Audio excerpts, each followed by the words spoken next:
Darbeden yanılmıyorsam 2-3 gün sonraydı.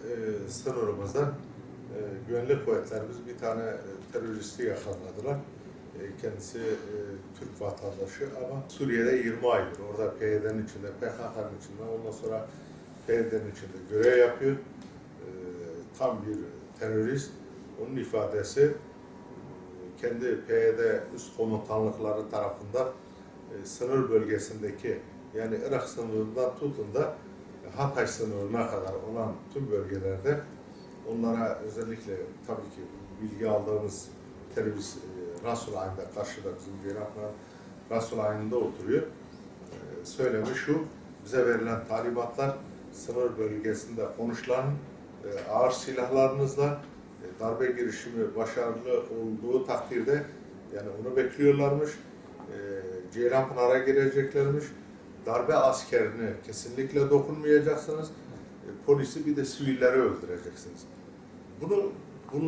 Bu emareleri, bu doneleri birbirine bağladığınızda şu çıkıyor. Demek ki FETÖ terör örgütüyle PKK, PYD terör örgütü de birbirleriyle bağlantılı.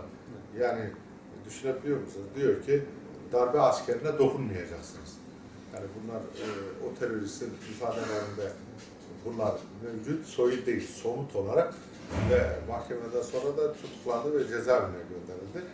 Zaten bunlar söylenmemiş olsa, yani bu çocuğun, bu teröristin daha doğrusu ifadesinde söylenmemiş olsa bile yani akılla, mantıkla, izanla hareket ettiğimizde sonuçlar aynı. Yani bu darbenin baş aktörü Fethullah teröristidir, FETÖ'dür ama onun alt birimlerinde PKK var, darbe girişiminde bulunanlar. Yani organizatör FETÖ ama alt kadrolarında PKK destekçisi oldu, PYD destekçisi oldu. Türkiye'deki tüm hainler, tüm terör örgütleri hepsi birleştiler. Kanımca şunu demeye getirdiler: biz önce bir Erdoğan'ı devirelim, bir darbe girişimi olsun, biz sonra kendi aramızda iç hesaplamalarımızı yapardık. Zaten darbenin ana amacı da yani Türkiye'yi iç savaşa çevirmekti. Bir Suriyeleştirmek, Iraklılaştırmak. Yani bu darbelerin asıl, yani konuşursak burada 3 saatte bu konuyu detaylı anlatabiliriz ama detayına girmeden özet olarak, yüzeysel olarak, yani bu darbe girişimlerinin Türkiye'ye yapılmasındaki tek amaç, gaye Türkiye Cumhuriyeti Devleti'nin halkıyla beraber sürülmesi, geri kalması, Avrupalıların emrinde olması.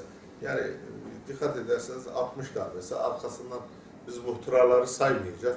80 darbesi, bu da bir darbe girişimiydi, darbeydi. Allah'a şükür ki darbe engellenmiş oldu.